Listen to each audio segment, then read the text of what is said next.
আজকে আমরা মা বাবাকে ভালোবাসি না, মা বাবাকে অসহ্য মনে হয়, বয়স হয়ে গেছে এই জন্য কথা বলা ঠিক না।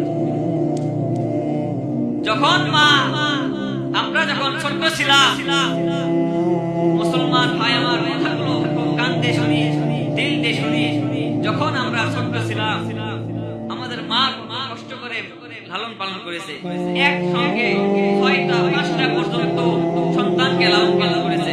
এমনকি এখন তো সন্তান কম, কিন্তু আমার দাদির যুগে, আমার দাদা দাদির যুগে, সেই সময়ের যুগে একজনের 7 জন 8 জন 9 জন 10 11 জন পর্যন্ত সন্তান ছিল। কথা ঠিক কিনা? তো এই সমস্ত 6 জন 7 জনকে সন্তানকে সেই মা একাই লালন পালন করতো, কষ্ট মনে করতো না, কষ্টকে কষ্ট মনে করতো না। কষ্ট সহ্য করে সেই সন্তানকে এক মা 6 সন্তানকে লালন পালন করে বড় করেছে। আর আজকে ওই মা বৃদ্ধ হয়ে যাওয়ার কারণে 6 ভাই পালি করে রাখে, এক বছর রাখে কি রাখে না? মা একাই ছিল, 6টা সন্তানকে সেই মা একাই কষ্ট সহ্য করে লালন পালন করেছেন, বড় করেছেন, কষ্টকে কষ্ট মনে করেন নাই।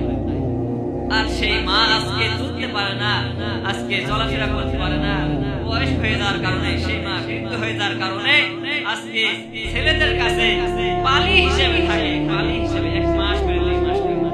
প্রথম মাসে বড় ভাই, দ্বিতীয় মাসে মেজো ভাই, তৃতীয় মাসে ছোট ভাই। এরকম ভাবে অনেক জায়গা আছে কি নাই? আমাদের এই গ্রামে না থাকে, অন্য গ্রামে থাকে না, আমাদের এই গ্রামে না।